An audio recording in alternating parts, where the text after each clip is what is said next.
Okay, in this assignment from Section 5, Chapter 5, Section 1, they are going over some of the key identities that you learned back in Chapter 4, which I have listed here on this bright yellow sheet of paper.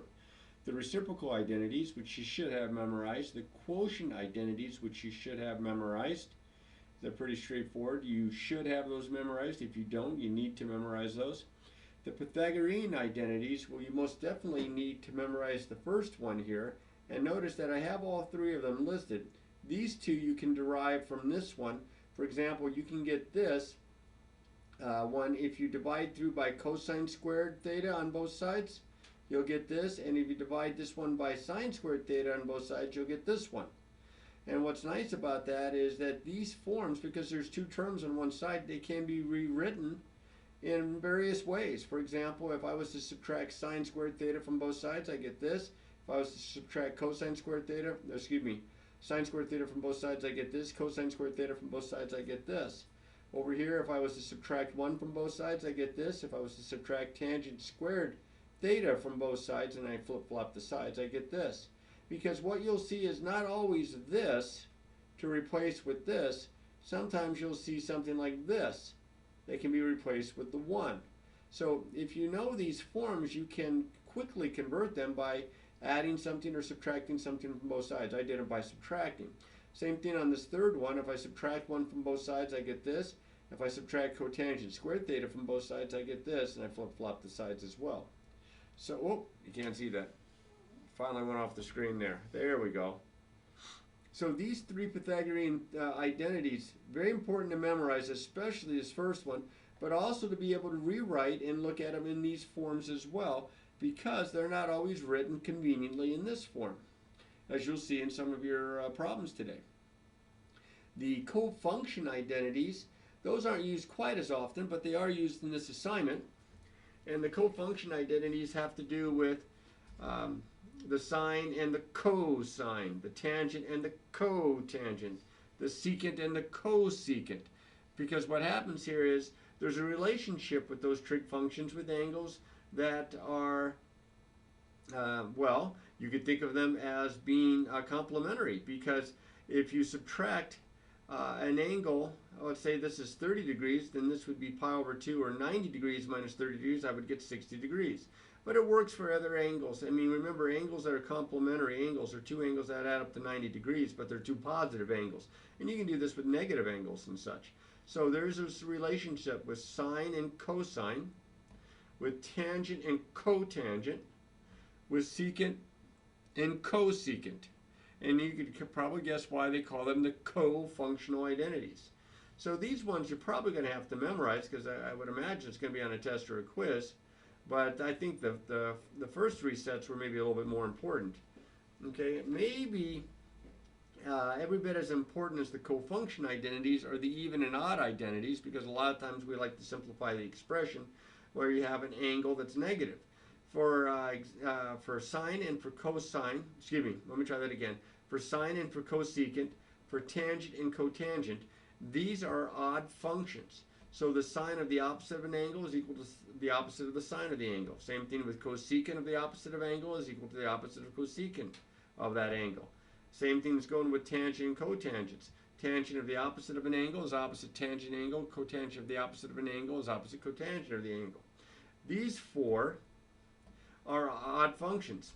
But these two, the cosine and the secant, which of course are reciprocals, these two are reciprocals, these two are reciprocals, they're both even functions, and the cosine of the opposite of an angle is equal to the same thing as if you get the cosine of the angle itself. Same thing with secant. The secant of the opposite of angle is equal to the secant of that angle. So these are the identities that are going to be used to work out a whole slew of problems. I hope I have some scratch paper here. I do. And now that you've seen this, if you haven't already done so, you should work on those problems right now, and then, and only then, after you've worked on them, do you watch the rest of this video. So I would pause this video right about now and try some of these problems out and see how you do, and then you can check your work. Of course, remember, some of the assignment are odd numbered problems, so you can check your answers in the back of the book as well, but you can check them with my video here, which I'm going to proceed here in just a minute. Here we go. Gotta find some paper here and a sharp enough pencil. Oh, here's a sharp pencil. I can use this one right here. Okay, problem number 1. Actually, for the first 5 problems, it says, use the given values to evaluate, if possible, the remaining trig functions. So on the first 5 problems, they give you 2 trig function values for some angle theta or some angle x. You are to find the other 4, which you can do more than one way, but because it's in this section, they pretty much want you to use the identities that I was talking about before that were on that yellow sheet of paper that I had from before.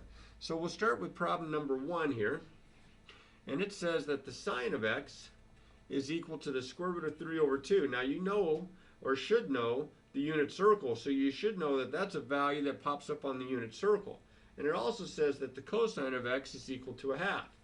Well, since the sine and the cosine are both positive, remember sine is positive in the first and second quadrants, cosine is positive in the first and fourth quadrants, so they're both positive. It looks like it would have to be in quadrant 1. So this is a quadrant 1 angle. Well, again, these values, you should probably know that we're talking about a 60-degree angle. You should have that memorized by now. But let's say you don't necessarily have it memorized. Let's say it's a value that doesn't work out as nicely, from right off the unit circle. We can still do this problem a couple different ways. The tangent of x is equal to the sine of x over the cosine of x. This is a quotient identity. So this is the square root of 3 over 2 all over a half, which is the square root of 3 over 2 divided by a half, or times the reciprocal 2 over 1, and I get the square root of 3. The cotangent of x is equal to the reciprocal of the tangent of x. So the reciprocal of the square root of 3 is 1 over the square root of 3. Now, if I don't want to leave a radical in my denominator. If I rationalize my denominator by multiplying top and bottom by the square root of 3, I get the square root of 3 all over 3. So I've got this guy, and now I have this guy. The other two are just about as easy to find, because, for example, if I was to say find the cosecant of x, the cosecant of x and the secant of the sine of x are reciprocals of one another.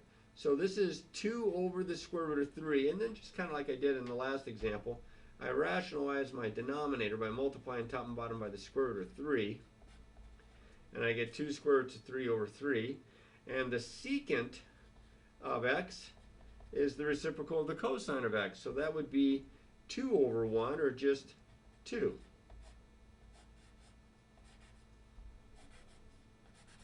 And those are the 4 values for problem number 1. Now, this is not the only way it can be done, especially since it's a first quadrant angle.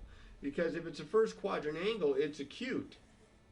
And that means I could construct a right triangle, although that's not a very good right triangle. I'll bring that down a little bit better. Make it look a little bit more like a right triangle. And if I called this x, and I know that the cosine of x is 1/2, that means the adjacent to the hypotenuse, use the Pythagorean theorem, this is the square root of 3, and now I can find all of these based on the right triangle definition. For example, the tangent is the opposite over the adjacent, and notice that's what I have. Square root of 3 over 1. The cotangent is the adjacent over the opposite, which turns into the square root of 3 over 3. The cosecant is the hypotenuse over the opposite, and then I rationalize. And the secant is the hypotenuse over the adjacent, which I rationalize. So if it's nice and convenient, you could construct a right triangle to do this. There's other ways as well to find some of these values, but that's probably about as good as any. All right, the second problem, it says that the cosecant of theta is 5/3, and the tangent of theta is 3/4. Now the cosecant, remember, is 1 over the sine. Sine is positive in the first and second, so cosecant is positive in the first and second because it's got set equal to a positive number. The tangent is positive in the first and in the third. Remember, all students take calculus, and you can see that they match. This is a quadrant 1 angle. And like I said before, if you have a quadrant 1 angle, you could construct a right triangle. I'm going to actually draw it out here. I hope that it's on the screen. And then I'm going to kind of come back to it occasionally here. Let's see, I have got that the tangent is 3/4, so that's 3 over 4, so that means Pythagorean theorem, that's 5. And it kind of matches up nicely with cosecant as well. Hypotenuse over opposite. But now, I'll just come back to this from time to time. Let's find the other 4 missing trig values here. Let's start with the sine. Well, the sine is the reciprocal of the cosecant, so that's 3/5. No radical there. The cotangent is the reciprocal of tangent, so that's 4/3. Now you say, well, how am I supposed to find the sine, or excuse me, the cosine? Well, the cosine, remember, we know that from one of the Pythagorean identities that sine squared of an angle plus cosine squared of an angle is equal to 1. So if I know that the sine of the angle is 3/5, I can square 3/5. That would be 9/25. Subtract 9/25 from both sides. I'm going to raise this up just a little bit. And I get that the cosine squared of the angle is 1 minus 9/25. Well, 1 is the same as 25 over 25. So if I subtract, I get excuse me, 16 over 25, which tells me that the cosine of my angle, now remember, this is in quadrant 1. I don't need to put a plus or minus here. I want to make sure I have the right number. And in quadrant 1, cosine is positive, so I'm going to say positive 4/5. Now, again, if I go back here, that's adjacent over hypotenuse. A lot less work there. Now, if it's not a quadrant 1 angle, then you can kind of still work this way. You just have to use the reference angle each time. So now I have the cosine of theta is 4/5. So I have this, I have this, I have this. What do I need? I need secant. Well, that's the reciprocal. So the secant of theta is 5/4, and I am done. There are those 4 values. Okay. Now I'm going to go to problem 3. Problem 3 says that the secant of theta is the square root of 2, and the sine of theta is equal to negative square root of 2 over 2. Can you see that okay? Hopefully you can. All right, very good. Well, this should look familiar because it's one of those values from the unit circle. What quadrant am I in? Well, secant is the reciprocal of cosine, and cosine is positive in the first and in the fourth. Sine is negative in the third and in the fourth, so they both match with the fourth. This is a quadrant 4 angle. So it would be a little bit more difficult to construct a right triangle with a quadrant 4 angle in it, but I could use its reference angle, and I could call that reference angle theta prime or something, but I'll get back to that. Let's go ahead and see what we can do. The reciprocal of secant is the cosine of theta, and so the reciprocal of the square root of 2 would be 1 over the square root of 2. Now I would have to rationalize my denominator, and I would get the square root of 2 all over 2. See, I'm pretty sure this is a 315-degree angle. Now, what else do I need? Well, I have the sine, so I can take its reciprocal, which would be the cosecant of theta, would be the reciprocal of that, which would be negative 2 over the square root of 2. So I'll have to rationalize my denominator here as well.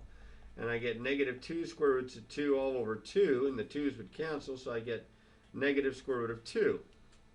So I've got 2 out of them. I need the tangent and I need the cotangent. Of course, once I have tangent, cotangent's just the reciprocal. Well, the tangent of the angle is the sine over the cosine. The sine is negative square root of 2 over 2. The cosine is the square root of 2 over 2. So this is negative square root of 2 over 2 times 2 over the square root of 2. If I go ahead and invert and multiply, and I probably didn't need to do that, because when you divide opposites, you just get, see it right there, negative 1. And the reciprocal of negative 1 is 1 over negative 1, or negative 1.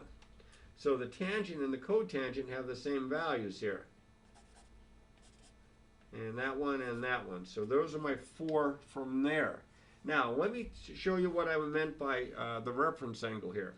I cannot put theta as an acute angle because theta is in the 4th quadrant. But if I called my reference angle theta prime, well, I know that the sine of theta is negative square root 2 over 2, the sine of the reference angle, the first quadrant angle, would be positive square root 2 over 2. So it would be positive square root of 2 all over 2, which means that this is the square root of 2 here using the Pythagorean theorem. And then, knowing my SIGNS signs, I could find the values using my right triangle ratios and such and find all these values out. You just have to keep track that it's a fourth quadrant angle. When are these trig functions positive and when are they negative? All right, problem number 4 coming up. Says that, where's problem number 4 here? There it is. I have the tangent of x is equal to the square root of 3 over 3. And I have the cosine of x is equal to negative square root of 3 over 2. I like that number. That certainly tells me that's a unit circle value. And I can probably figure this out if I know which quadrant I'm in. Tangent is positive in the first and in the third. Cosine is negative in the second and in the third. So they match. This is a quadrant 3 angle. So now here we go. With a quadrant 3 angle, first things first, let's find the reciprocals. The cotangent of x would be 3 over the square root of 3, the reciprocal of that. If I multiply top and bottom by the square root of 3, I get 3 square roots of 3 all over square root of 3 times square root of 3 is 3, and these 3's cancel. So I just get the square root of 3. There's 1. Whew, that was a lot of work. The secant of x would be the reciprocal of the cosine of x, so that would be negative 2 over the square root of 3. And once again, I got to rationalize my denominator, so that's negative 2 square roots of 3 all over 3. Now I have those. I need sine and I need cosecant. Well, here's where I can use sine squared of x plus cosine squared of x equals 1. And I'll plug this in right there for cosine of x. So I have sine squared of x. Now again, if you have your unit circle memorized, you know that the cosine is negative here. We're in quadrant 3. What value is that going to happen at? It's going to happen at 7 pi over 6 or at 210 degrees. But if you don't have it memorized, then you got to depend on this stuff, and this is going to take you longer. So I go ahead and I plug in for cosine of x the negative square root of 3 over 2 here. I'm going to keep this so you can see it. So I have sine squared x, plus, somebody just texted me, 3/4 is equal to 1. I'm going to subtract 3/4 from both sides. And I get sine squared of x is equal to 1/4. I'm going to take the square root of both sides. Now, this is where I would normally get plus or minus. And of course, the square root of 1/4 is 1/2. The square root of 1/4 is 1/2. But is it positive or negative? Well, 2 texts. I better check to see what's going on here. Okay.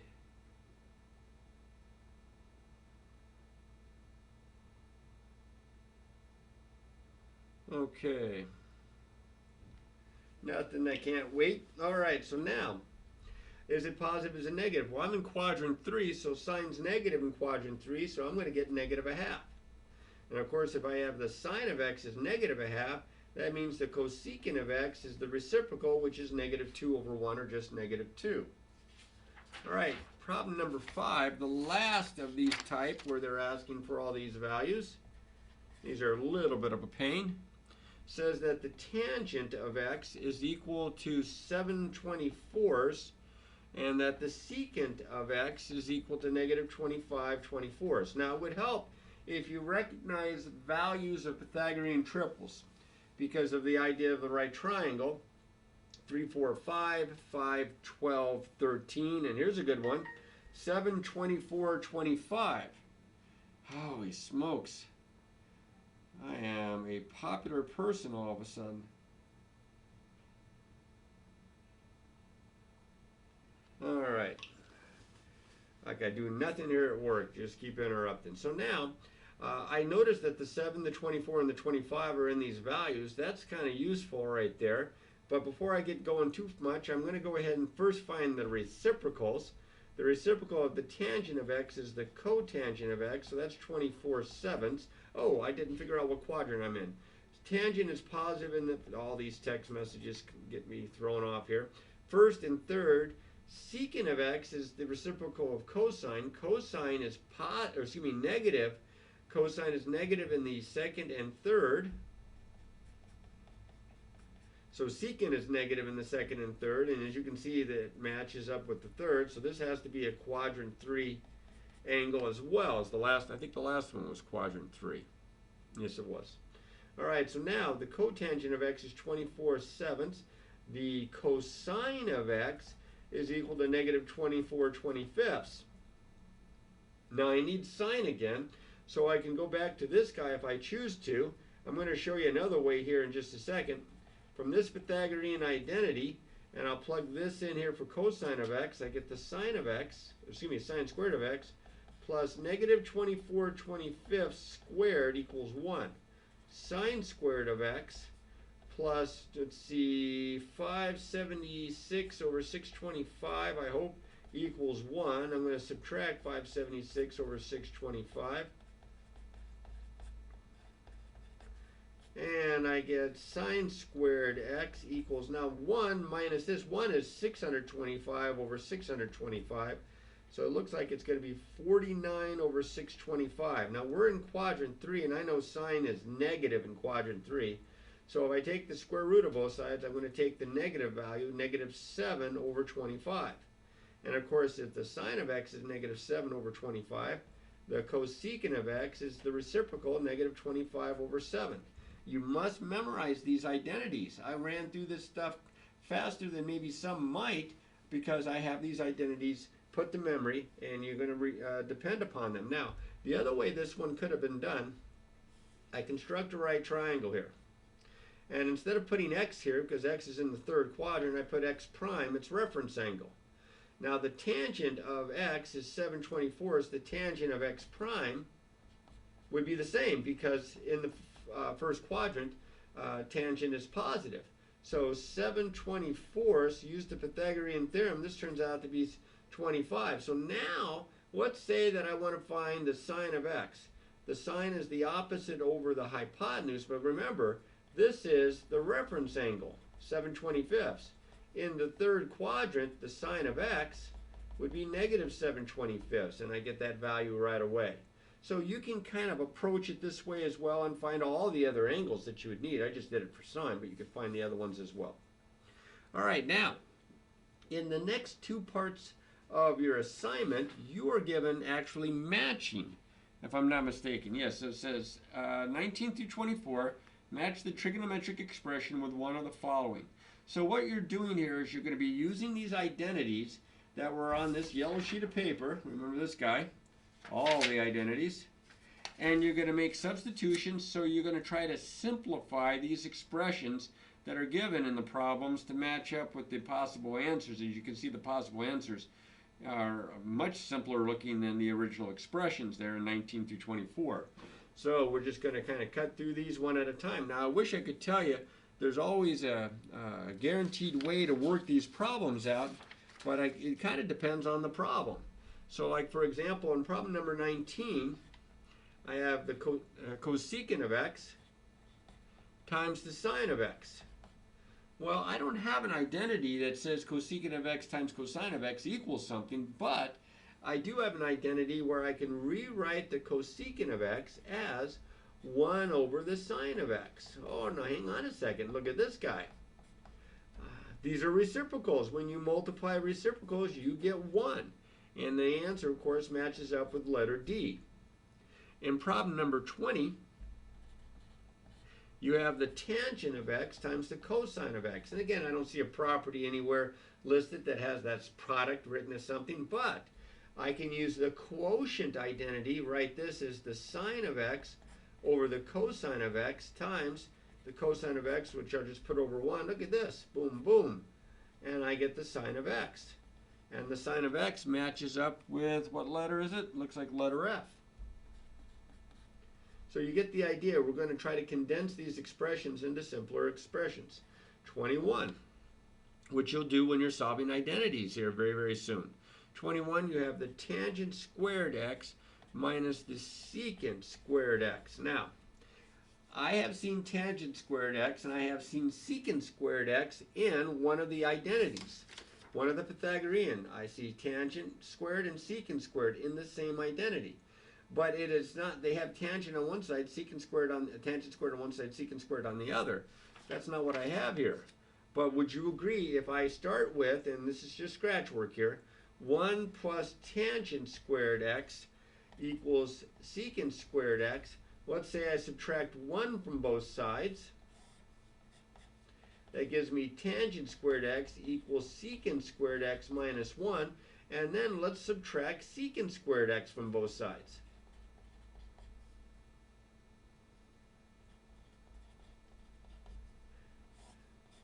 And I have tangent squared x minus secant squared x equals minus 1 or negative 1. So this is equal to negative 1. And negative 1 is which answer there? It is answer A. Now, I'm not saying that that's the best way to do it. I think it's a good way to do it because as soon as I get practiced up and I get used to manipulating these Pythagorean identities, it's not going to be tough to be able to figure that this is equivalent to this. But until then, you just got to practice it. Or you could go sine squared and, because this is sine squared x over cosine squared x minus 1 over cosine squared x and work it out that way. I think that's more of a hassle. It can most certainly work that way, but I think that's more of a hassle.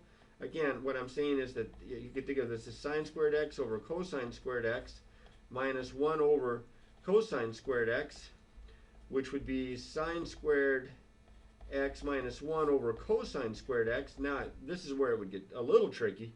You would have to remember that one of the ways that I wrote sine squared x plus cosine squared x was that I wrote cosine squared x is equal to 1 minus sine squared x. Cosine squared x is equal to 1 minus sine squared x. Well, I have it the other way around. I have sine squared x minus 1. So I have the opposite of this. So that means that sine squared x minus 1 is equal to negative cosine squared x. So this is negative cosine squared x all over cosine squared x. That was a lot of work. Negative 1. Either way, I think this is a little bit better. A little bit. All right, problem number 22. I'm ready for 22. 1 minus sine squared x times the secant of x. Now, I like this one a lot better because 1 minus sine squared x looks just like one of the alternate forms for the identity sine squared x plus cosine squared x equals 1. So right here it is. I have it written down from the last example. So right in there, I'm going to put in cosine squared x. And of course, secant of x, that's 1 over cosine of x. Look at this. It's going to cross cancel a factor of cosine x. So I end up with cosine x over 1, or just cosine x. And does that match with any of them? Matches with answer B. 23 is the sine of the opposite of x over the cosine of the opposite of x. Well, this is the first example that we've come across that had that negative argument there. So I'm going to first rewrite sine over cosine. These are exactly the same angle. So sine over cosine, that's using the quotient identity, the tangent of the opposite of x. Now that doesn't match an answer because then they'd use the even odd. And the even odd says that the tangent of the opposite of x is opposite tangent of x. And that does match one of the choices. That matches answer C. Now we already know that, let's see, what do we know? There's A, this next one, no, there's B, C, D. Well, this next one better be E.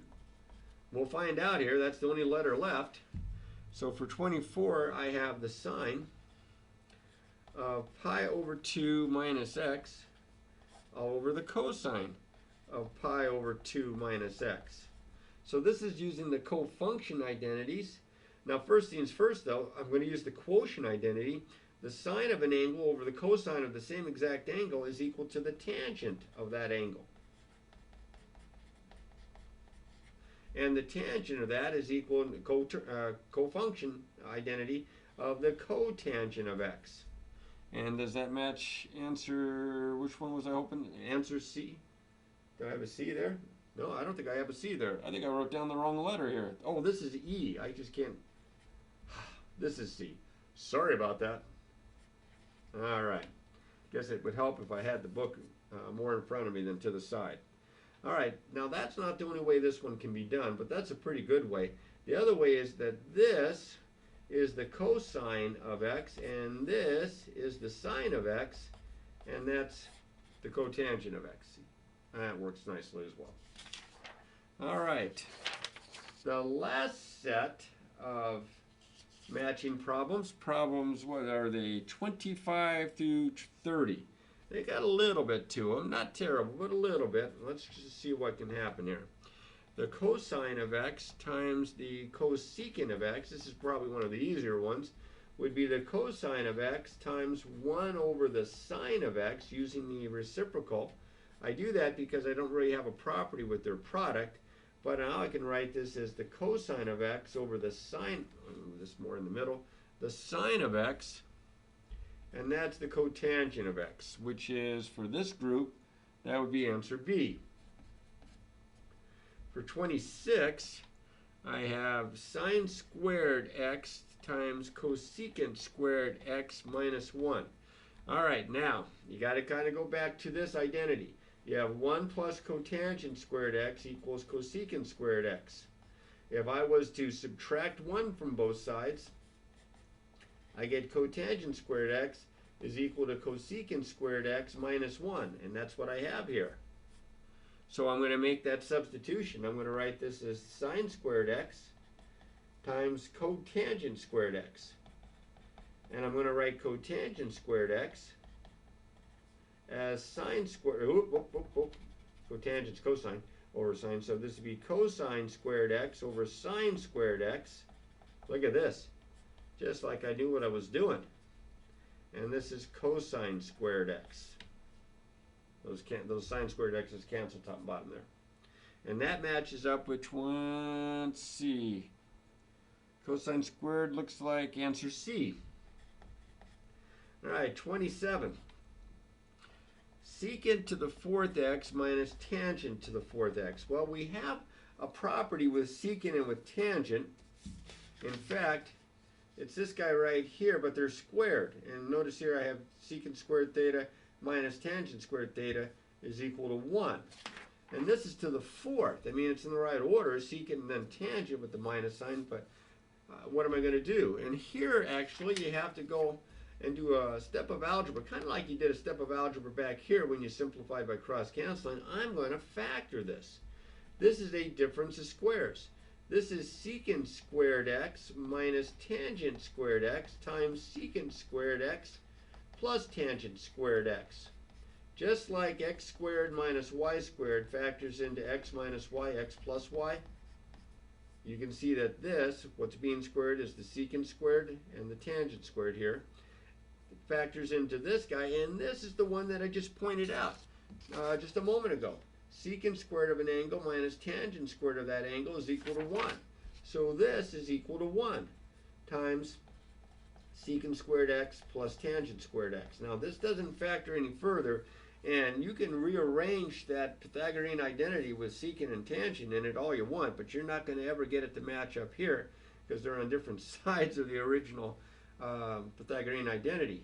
So this is just as far as it goes. This is my answer, is secant squared x plus tangent squared x. And does it have that as a choice? I hope it does. It is. It's letter F. 28, almost got this one whipped. 28 is, let's see, the cotangent of x times the secant of x. Well, I like when they're not squared or something. I like to put everything in terms of sine, cosine. So quotient identity here is cosine x over the sine of x. And this would be 1 over the cosine of x. Oh, that was nice. This one simplifies much more nicely than the last couple. And of course, 1 over sine of x is the cosecant of x. And this, is it there? Cosecant of x is answer A. 29. Let's see, I have secant squared x minus 1 over sine squared x. Well, let's go back to your identities. secant, this is the 1 plus tangent squared theta equals secant squared theta. Notice that tangent squared theta equals secant squared theta minus 1. Look at that right there. Look at that right there. This is the tangent squared of x. So that's tangent squared of x divided by sine squared of x, which would be times 1 over sine squared of x. Well, that's sine squared x over cosine squared x, that's the tangent squared, times 1 over sine squared x. Boom, boom. I get 1 over cosine squared x, which is secant squared x. And that hopefully matches one of the remaining choices. It does. Looks like it's answer E. Almost wrote C down again. So what's left? We did A, B, C, E. Oh, we're missing D. So this last one better be D. Let's find out. Raise it up here, 30. I have cosine squared of pi over 2 minus x all over the cosine of x. Well, the cosine of pi over 2 minus x is the sine of x. So this guy up top is the same as sine squared x over cosine of x. So this is the same. Now, this is where it gets weird because you only know there's only one answer left. But what I'm going to do is I'm going to think of this as the sine of x over 1 times the sine of x over the cosine of x. Because sine squared of x, that's 2 factors. Cosine of x is 1 times cosine of x. So this is the sine of x times the tangent of x. And I think that matches the answer. It does. And it's answer D. So I hope this helped, but I also hope it brought to mind the different approaches that you can use to simplify these expressions, because you will be simplifying expressions kind of like these in some of the other kinds of problems throughout most of this chapter, and maybe even a little bit into the next one, maybe just a little. But like always, practice, practice, practice.